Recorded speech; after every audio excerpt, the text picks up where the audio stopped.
Hello friends, welcome back to my channel. So friends, I hope कि आपने last तक के वीडियोस देखे होंगे और आपको एक अंडरस्टैंडिंग आ गया होगा एआरएम टेम्पलेट्स कैसे बनाते हैं। तो इस वीडियो में एज एन प्रैक्टिस, जैसे लास्ट वीडियो में हम लोगों ने एज एन प्रैक्टिस अपने एआरएम टेम्पलेट में वेब ऐप डिप्लॉय किया था, उसी तरह एक और वीडियो यहाँ पर मैं बना रहा हूँ और एज एन लैब जो है मैं यहाँ पर सीक्वल डेटाबेस हम लोग उसी एआरएम टेम्पलेट में आगे कंटिन्यू करेंगे, ताकि आपको और ज़्यादा अच्छे से अंडरस्टैंडिंग आ जाए कि और क्या-क्या रिसोर्सेज किस तरह से आप क्या-क्या बना सकते हो और आपको क्या इश्यूज आ सकते हैं। ओके, तो फ्रेंड्स ये लैब में जो मैं सीक्वल सर्वर का बनाने वाला हूँ, जो हमारी लास्ट तक की अभी तक एआरएम टेम्पलेट का जो चल रहा था उसी में आगे एक्सटेंड करने वाला हूँ। यानी कि इस वीडियो में अब हम क्या करेंगे, स्टोरेज अकाउंट बनाएंगे, अपना ऐप सर्विस बनाएंगे और उसके साथ-साथ हमारा सीक्वल डेटाबेस सर्वर भी हम लोग इसमें डिप्लॉय करेंगे।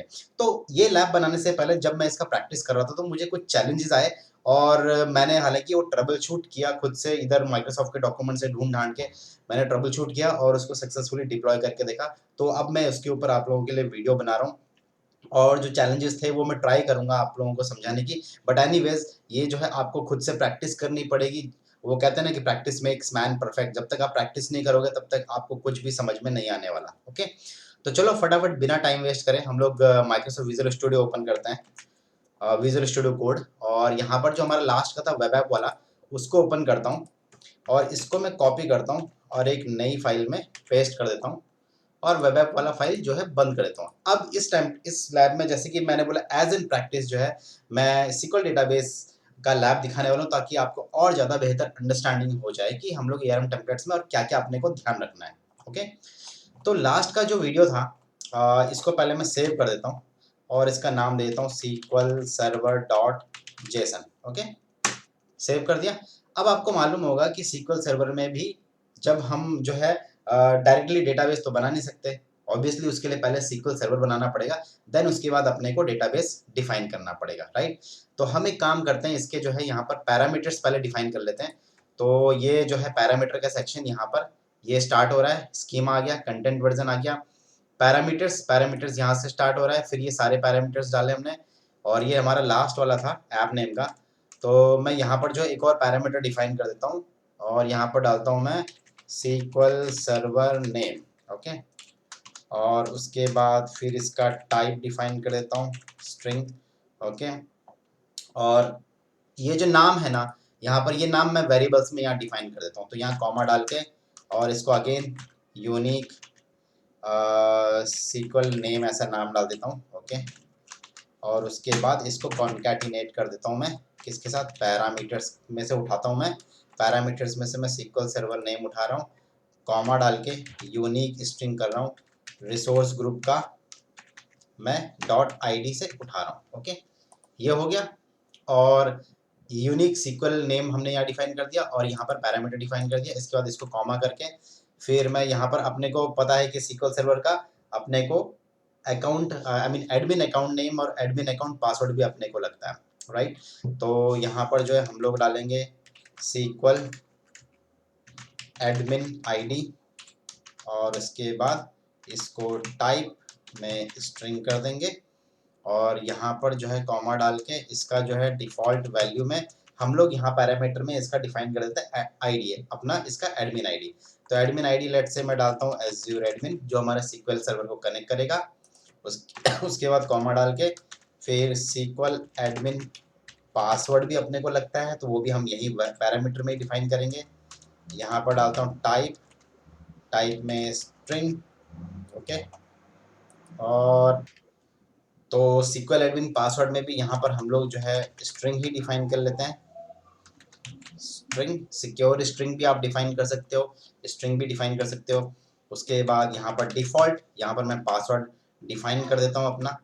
ओके, तो मैं डालता हूँ India@1 से लेकर 9 तक, ये मेरा सीक्वल सर्वर का पासवर्ड हो गया। ओके, इसके बाद जो है ये तो सीक्वल सर्वर की डिटेल्स है। अब अपने को जो है सीक्वल सर्वर का सीक्वल सर्वर डेटाबेस की डिटेल्स डालनी है। तो यहाँ पर डाल के मैं डालता हूँ सीक्वल डेटा डीबी नेम कर देता हूँ, सीक्वल डीबी नेम, और इसका भी जो है टाइप करके स्ट्रिंग कर देता हूँ। ओके, और सीक्वल डीबी में यहाँ पर मैं डिफ़ॉल्ट वैल्यू में यहाँ पर मैं इसका नाम यहीं पर डिफाइन कर देता हूँ। तो मैं कहता हूँ माई डी बी 0001 करके मैं डेटाबेस का नाम दे देता हूँ। ओके, डीबी नाम के साथ आपको मालूम ही होगा कि जो है SQL डेटाबेस में हम लोग एडिशन भी डिफाइन करते हैं। तो अपने को यहाँ पर SQL DB एडिशन करके एक और पैरामीटर डिफाइन करना पड़ेगा, और यहाँ पर टाइप में स्ट्रिंग, और स्ट्रिंग के साथ यहाँ पर जो है डिफ़ॉल्ट वैल्यू में, तो यहाँ पर जो मैं एडिशन लेने वाला हूँ वो मैं बेसिक एडिशन लेने वाला हूँ। ओके, तो ये कुछ चीज़ें हैं। अब ये चीज़ें मुझे इसलिए याद है क्योंकि मैंने एज़्योर में SQL सर्वर या SQL डेटाबेस बनाया हुआ है, इसीलिए मुझे मालूम है कि ये पैरामीटर्स अपने को लगते हैं। ओके, इसको कॉमा कर देते हैं यहाँ पर, और ये हमारा एक परफेक्ट ARM टेम्पलेट का पैरामीटर्स में हम लोगों ने SQL सर्वर्स की डिटेल्स डिफाइन कर दिया। ओके, इसके बाद यहाँ पर तो जो है SQL सर्वर नेम हम लोगों ने डाल दिया है, जो यूनिक लेगा, और डेटाबेस नेम तो हम लोगों ने यहीं पर डिफाइन कर दिया, DB नेम। ओके, अब उसके बाद अपने को करना है क्या, अपने को सबसे नीचे आना है रिसोर्सेज वाले सेक्शन में। रिसोर्सेज वाले सेक्शन में जाने के बाद ये वाला जो था अपना, ये यहाँ पर हमारा खत्म हो रहा है, राइट। इसके बाद अपने को कॉमा डाल के यहाँ पर अपने को ब्रैकेट ऑन करना है, और यहाँ पर टाइप में अपने को डालना है माइक्रोसॉफ्ट डॉट SQL। तो अपने को ऑब्वियसली सबसे पहले क्या बनाना है, SQL सर्वर बनाना है। उसके बाद जो है यहाँ पर हम लोग कॉमा डाल के इसको क्लोज करेंगे। देन उसके बाद हम लोग यहाँ पर डिफाइन करेंगे API वर्जन, और यहाँ पर कोई भी आप एक API वर्जन चूज कर सकते हो कॉमा डाल के। देन उसके बाद लोकेशन, हम लोग SQL सर्वर का लोकेशन डिफाइन करेंगे।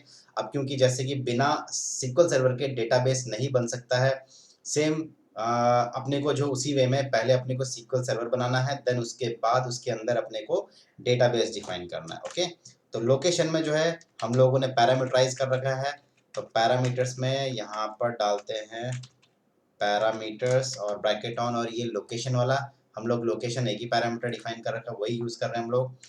कॉमा डाल के फिर हम लोग को SQL सर्वर का नेम देना पड़ेगा।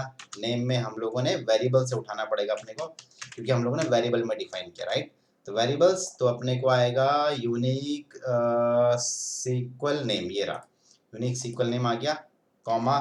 उसके बाद अपने को इसकी प्रॉपर्टीज़ डिफाइन करनी पड़ेगी। प्रॉपर्टीज़ में जो है अपने को इसका एडमिनिस्ट्रेटर लॉगिन नेम डिफाइन करना पड़ेगा। तो एडमिनिस्ट्रेटर लॉगिन नेम हमने पैरामीटर्स में डाल रखा है, वो है SQL server SQL admin ID, comma डाल के फिर उसके बाद एडमिनिस्ट्रेटर लॉगिन पासवर्ड। तो ये भी जो है हम लोगों ने पैरामीटराइज कर रखा है। यहाँ पर हम लोगों को SQL सर्वर एडमिन पासवर्ड उठाना है ओके। उसके बाद जो है इसमें अपने को वर्जन भी उठाना पड़ेगा, तो यहाँ से वर्जन डालता हूँ और मैं लेटेस्ट वर्जन उठा लेता हूँ 12.0। ओके, ये हमारा हो गया। अब जो है मुझे लास्ट टाइम चैलेंज क्या आ रहा था, इसका जब मैं वीडियो बनाने से पहले जब मैं इसका प्रैक्टिस कर रहा था, तो मुझे चैलेंज क्या आ रहा था कि ये मैंने SQL सर्वर तो बना दिया, ओके, और ये एक सेक्शन हो गया। तो मैं इसको क्लोज करने के बाद जब मैं इसको इस तरह से टाइप करके, और मैं यहाँ पर माइक्रोसॉफ्ट SQL सर्वर्स और यहाँ से डेटाबेस चूज कर रहा था ना, तो ये मुझे एरर दे रहा था। ओके, तो मैं आपको जस्ट दिखा देता हूँ वो एरर के लिए। ये मैंने डेटाबेस डिफाइन करा, क्योंकि ये SQL सर्वर बना दिया और ये डेटाबेस डिफाइन किया। इसके बाद यहाँ पर जो है API वर्जन, तो मैं सेम ही API वर्जन ले लेता हूँ फटाफट से। इसके बाद यहाँ पर लोकेशन, डेटाबेस लोकेशन, तो डेटाबेस लोकेशन को हमने पैरामीटराइज कर रखा है, तो पैरामीटर से उठाते हैं लोकेशन। ओके, फिर कॉमा डाल के इसका नेम डिफाइन करना पड़ेगा अपने को, डेटाबेस नेम। तो डेटाबेस नेम हमने पैरामीटर में डिफाइन कर रखा है, तो हमारा है पैरामीटर नेम क्या है, SQL सर्वर DB नेम, ये रहा। ओके, इसके बाद यहाँ पर जो है अपने को इसकी प्रॉपर्टीज़ भी डिफाइन करनी पड़ेंगी। तो प्रॉपर्टीज़ में क्या है हमारे पास, एडिशन। तो एडिशन जो है अपने को ये भी हम लोगों ने पैरामीटर में डिफाइन कर रखा है, पैरामीटर और SQL server SQL DB edition, ये हमारा एडिशन हो गया। ओके, तो ये सब चीज़ हो गया। इसके बाद अब जिस तरह से हम लोगों ने वेबसाइट पे डिपेंड ऑन किया था कि ये वेबसाइट डिपेंड करती है इस ऐप सर्विस प्लान के ऊपर, उसी तरह से अपने को यहाँ पर जो है कॉमा करके यहाँ पर डालना पड़ेगा डिपेंड्स ऑन, और इसके बाद इसको भी पैरामीटर्स में हम लोगों ने कहाँ पर डाला था, वेरिएबल्स में। किसके ऊपर डिपेंड है ये SQL सर्वर नेम के ऊपर। ओके, यानी कि जब तक SQL सर्वर नहीं बनेगा तब तक डेटाबेस भी नहीं बनेगा, राइट। तो इसीलिए ये डिपेंड्स ऑन है वेरिएबल किस पे, SQL सर्वर नेम पे। ओके, तो अब ये हमारा एक कंप्लीट हो गया है। अब ये इसका दिखाने का रीज़न ये है कि क्योंकि यहाँ पर ना कुछ एरर आएगा, इस वाले पोर्शन में कुछ एरर आता है और जिसके ऊपर मैंने ट्रबल शूट किया, गूगल में माइक्रोसॉफ्ट के आर्टिकल्स पढ़े, तब जाके मुझे थोड़ा बहुत समझ में आया और उसके बेस पे मैंने फिर इसको रिज़ॉल्व किया। अब इसको मैं सेव करता हूँ और अब इसको डिप्लॉय करते हैं। अब इस ARM टेम्पलेट में क्या-क्या डिप्लॉय हो रहा है, अपना स्टोरेज अकाउंट डिप्लॉय हो रहा है, अपना वेब ऐप डिप्लॉय हो रहा है और अपना तीसरा SQL सर्वर अपना डिप्लॉय होगा इसके अंदर और डेटाबेस डिप्लॉय होगा। ओके, तो चलो पावरशेल पे जाता हूँ और कनेक्ट हाइफन एजी अकाउंट पे क्लिक करता हूँ, इसको सेलेक्ट करता हूँ और अपना पोर्टल की आईडी पासवर्ड से इसको कनेक्ट करता हूँ।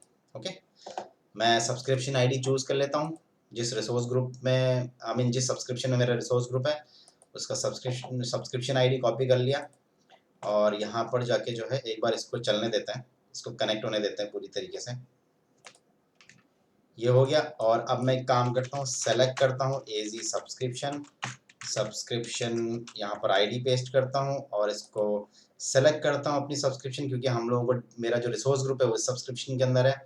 इसको क्लीन कर देता हूँ, इसको भी डिलीट मार देता हूँ। अब अपना डिप्लॉय करते हैं, न्यू हाइफन एजी रिसोर्स ग्रुप डिप्लॉयमेंट हाइफन, यहाँ पर नेम दे देता हूँ मैं डिप्लॉयमेंट नेम, तो मैं दे देता हूँ लेट्स से SQL सर्वर 001 ऐसा deployment name hyphen resource group. तो यहाँ पर मेरा रिसोर्स ग्रुप चूज कर दिया, टेम्पलेट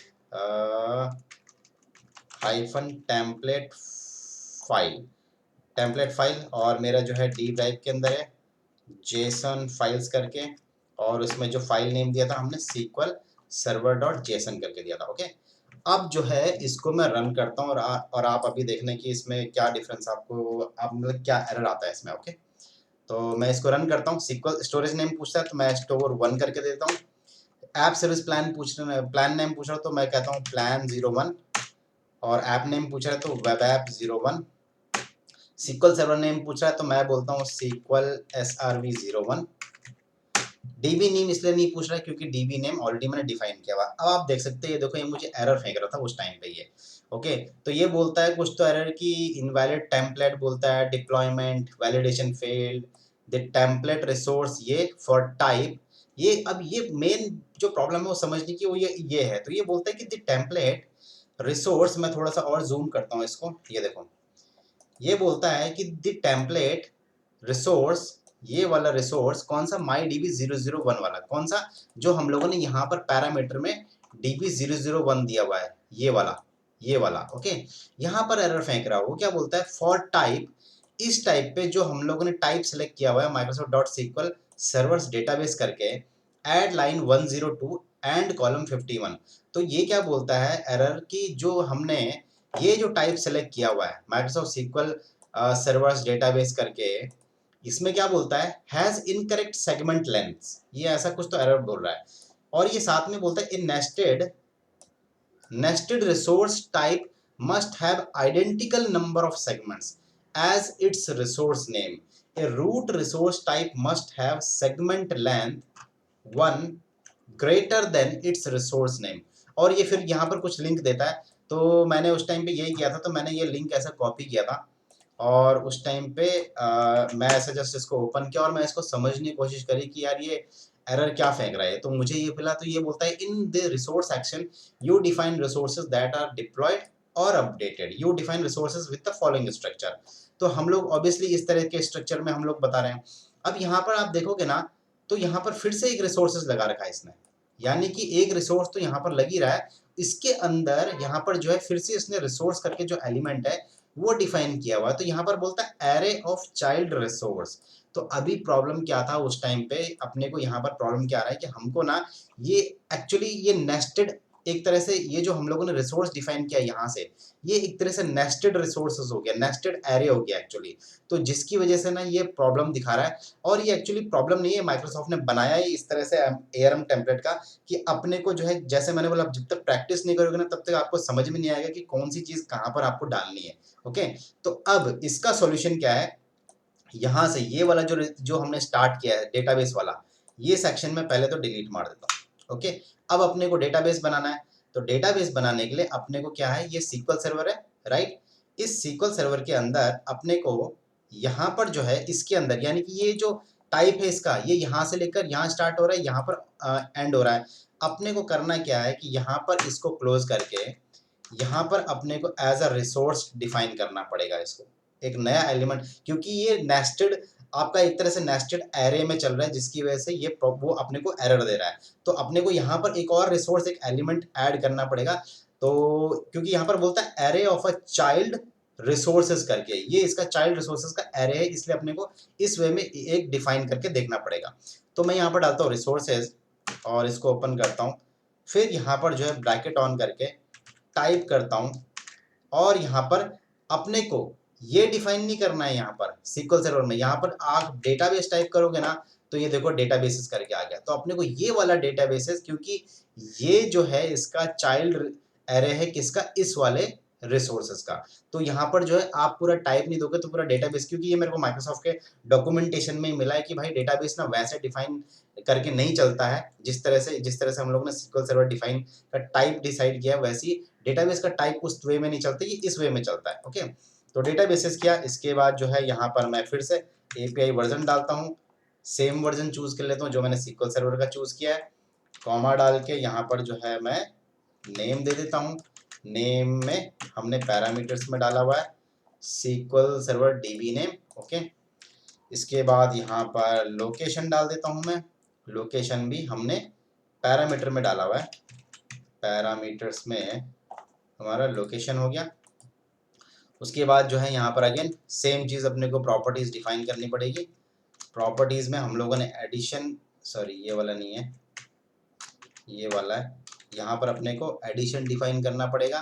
तो एडिशन भी हम लोगों ने पैरामीटर में डिफाइन किया हुआ है, कौन सा, ये रहा SQL DB एडिशन। ओके, तो ये इसका क्लोज हो गया, यहाँ पर इसको क्लोज करते हैं। अब इसकी डिपेंडेंसी अपने को क्रिएट करनी पड़ेगी। तो डिपेंड्स ऑन, किसके ऊपर डिपेंड है, ये अपने SQL सर्वर के ऊपर। तो यहाँ पर हम लोगों ने जो SQL सर्वर का नाम दिया हुआ है वो वेरिएबल्स में डिफाइन किया हुआ, राइट। तो वेरिएबल्स में जाके हम लोग यहाँ पर डालेंगे यूनिक SQL नेम। ओके, तो अब जो है ये अपना एक कंप्लीट ये हो गया। अब देखो इसका ना इसका हिरार्की देखो किस तरह से बना हुआ है, ये यहाँ पर है और ये यहाँ पर हो गया, राइट। तो मैं इसको ना सेलेक्ट करके थोड़ा टैब प्रेस कर देता हूँ, तो ये इस तरह से हो गया। अब अपना जो है स्टार्ट, ये देखो अब इसने ऑटोमेटिकली यहाँ पर क्या दी थी, वन चाइल्ड करके, यानी कि इसका चाइल्ड क्या हो गया, ये जो रिसोर्सेज में ये हमने डेटाबेस जो है ये इसका चाइल्ड हो गया, ये एरे में ले रहा है, नेस्टेड एरे हो गया है, जिसकी वजह से अपने को इस वे में रिसोर्सेज करके एक अलग से एलिमेंट इसी के अंदर अपने को डिफाइन करना पड़ा। यहाँ पर देखो वन चाइल्ड करके आ रहा है SQL DB नेम, और यहाँ पर जो इसका चाइल्ड है वहां पर लिख के आ रहा है पेरेंट SQL सर्वर नेम, ये इसका पेरेंट है। तो जो चाइल्ड और पेरेंट का जहां पर कंसेप्ट रहता है ना, इस वे में आपको जो ARM टेम्पलेट में जो रिसोर्सेज डिफाइन करने वो इसी वे में डिफाइन करने पड़ेंगे आपको। ओके, तो यही रीजन था ये वीडियो आप बनाने का, कि ताकि आपको थोड़ा सा और अच्छे से आइडिया आ जाए कि कहाँ पर क्या चीज आपको डिफाइन करनी है। ओके, और ये लास्ट का कॉमा आप हटा दो, ये हो गया। अब हमारा जो है कंप्लीट ये टेम्पलेट बन गया है, और इसको वैलिडेट करना है तो कंट्रोल A करके कंट्रोल C करो, और यहाँ पर डालो जेसन वैलिडेटर, इसको जूम कर देता हूँ मैं, जेसन लिंट ओपन करो, यहाँ पर पेस्ट करो और इसको वैलिडेट जेसन करो। ये यहाँ पर ग्रीन करके आ गया, मतलब हमारी ARM टेम्पलेट परफेक्टली बनी हुई है। ओके, अब मैं एक काम करता हूँ, इसको क्लीन करता हूँ और इसको वापस से सेम, इसको पहले सेव कर लेता हूँ, सेव कर दिया। अब जो है मैं इसको फिर से एग्जीक्यूट करता हूँ, यहाँ पर डालता हूँ स्टोर 1, उसके बाद मेरा ऐप प्लान 01, मेरा ऐप 01, SQL सर्वर नेम पूछा है तो मैं बोलता हूँ SQL SRV 01, और डेटाबेस नेम तो पूछ नहीं रहा है क्योंकि हमने डेटाबेस नेम ऑलरेडी पैरामीटर में मतलब एज अ मैनुअल हम लोगों ने डिफाइन किया हुआ है। ओके, तो इसको चलने देते हैं क्योंकि थोड़ा सा टाइम लेगा, बट वन शॉट में मेरे सारे के सारे रिसोर्सेज डिप्लॉय हो जाएंगे। सो फ्रेंड्स, मेरा जो है सारे के सारे रिसोर्सेज डिप्लॉय हो चुके हैं। अब मैं पोर्टल पे जाता हूँ और पोर्टल पे जाके मैं इसको रिफ्रेश करता हूँ, तो ये देखो वन शॉट में जो है मेरे ऐप सर्विस भी बन गया, मेरा SQL सर्वर, SQL डेटाबेस, मेरा स्टोरेज अकाउंट सारे का सारा डिप्लॉय हो गया। तो देखा आपने ARM टेम्पलेट जो है अपने डिप्लॉयमेंट में कितना ज़्यादा हेल्पफुल है हमारे लिए। एज एन एजूर इंजीनियर या फिर एज एन डेवऑप्स इंजीनियर अगर आप काम कर रहे हो तो आपको एआरएम टेम्पलेट कितना ज़्यादा हेल्पफुल कर रहा है। मतलब अगर मैं ये सारे के सारे रिसोर्सेज मैनुअली बनाता पोर्टल से तो मुझे टाइम लग सकता था, राइट? लेकिन एआरएम टेम्पलेट में आप क्या कर सकते हो, एआरएम टेम्पलेट बना के रख दो और नेक्स्ट टाइम से धड़ाधड़ ऐसा डिप्लॉय कर सकते हो आप डिफरेंट डिफरेंट रिसोर्स ग्रुप्स में या सब्सक्रिप्शन में आप डिप्लॉय कर सकते हो। एक साथ देखो मेरे इतने सारे रिसोर्सेज बन गए वन शॉट में बिना कुछ इशू के। वैलिडेशन भी हम लोगों ने पहले कर लिया था एआरएम टेम्पलेट को डिप्लॉय करने से पहले, राइट? तो कितना ज़्यादा हेल्पफुल है आपके डे टू डे डिप्लॉयमेंट में, ओके?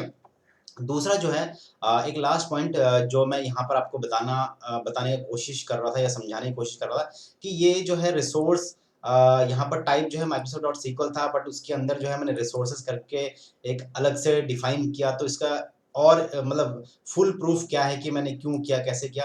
तो देखो फ्रेंड्स, जैसे कि मैंने बोला मैंने भी ट्रबल शूट ही किया और मैंने माइक्रोसॉफ्ट का जो आर्टिकल है इसका, अगर आप जाओगे एज़ूर एआरएम टेम्पलेट ट्यूटोरियल्स करके गूगल में सर्च करोगे तो उसमें एक आता है रिसोर्सेज के अंदर child resource name and type करके। तो यहाँ पर बोलता है कि जो रिसोर्सेज अभी जैसे let's say Microsoft dot website, यहाँ पर एग्जांपल दिया इसने, वेबसाइट कॉन्फ़िग और वेबसाइट एक्सटेंशन, ये ये दोनों के दोनों जो है इसके चाइल्ड रिसोर्सेज हैं, किसके? माइक्रोसॉफ्ट डॉट वेबसाइट्स के। यही रीजन है जिसकी वजह से जो है यहाँ पर as an resource type define नहीं किया था। यहाँ पर अगर आप देखोगे तो Microsoft dot web server farm अलग है, लेकिन माइक्रोसॉफ्ट डॉट वेब साइट्स अलग है। यानी कि साइट्स के अंदर जो है हम लोगों ने नहीं किया। अगर इसके साइट्स के अंदर का हम लोग कोई और प्रॉपर्टी डिफाइन करते तो अपने को यहाँ पर एज एन रिसोर्स करके उसको डिफाइन करना पड़ता, ओके? तो ये एरे का गेम है पूरा का पूरा। तो ये आप आर्टिकल पढ़ सकते हो, मैंने भी ये आर्टिकल पढ़ के ही जो है वो ट्रबल शूट किया था और जिसकी वजह से जो है मेरे को मेरे को पहले ये प्रॉब्लम फेस हो रहा था जिसकी वजह से फिर बाद में मेरा प्रॉब्लम रिजॉल्व हो गया था। अब यहाँ पर भी आप देख सकते हो, ये देखो विद इन पेरेंट रिसोर्स, और यहाँ पर आप देख सकते हो रिसोर्सेज पहले डिफाइन किया Microsoft dot network virtual network, और उसके अंदर फिर एज एन रिसोर्स करके फिर से सबनेट किया। क्यों? क्योंकि सबनेट जो है वो आपका वर्चुअल नेटवर्क का ही पार्ट है, एक तरह से एरे में है ये, जिसकी वजह से यहाँ पर रिसोर्सेज करके डिफाइन किया है। अगर आप कोई और दूसरा रिसोर्स डिफाइन करोगे Microsoft dot let's say virtual machine या कंप्यूट्स में, तो वो डिफरेंट रिसोर्स हो गया। तो वैसे सिनेरियो में आपको रिसोर्सेज करके डिफाइन नहीं करना पड़ेगा, ओके? लेकिन अगर इसका सब प्रॉपर्टी है, लेट्स से वर्चुअल नेटवर्क का सब एलिमेंट्स आपके सबनेट्स हो गए, ओके? तो आपको वैसे सिनेरियो में जो एरे में यूज हो रहा है, ये एरे कॉल करा रहा है, वैसे सिनेरियो में आपको रिसोर्सेज डिफाइन करके आपको करना पड़ेगा। जैसे कि हम लोगों ने एक एग्जांपल यहाँ पर सीक्वल सर्वर्स का किया, ओके? क्योंकि डेटाबेस जो है एक तरह से चाइल्ड एरे है किसका? आपका सीक्वल सर्वर्स का, ओके?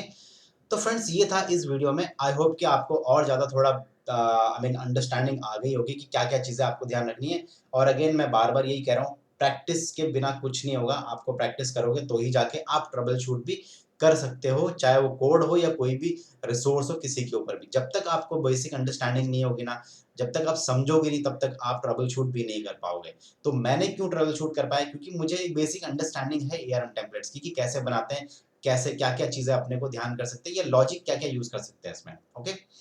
तो फ्रेंड्स ये वीडियो अच्छा लगा होगा तो वीडियो को लाइक करना, शेयर करना और चैनल को सब्सक्राइब करना। तो इस वीडियो में इतना ही, मिलते हैं अब अगले वीडियो में एक नए टॉपिक के साथ। So friends, thanks for watching this video.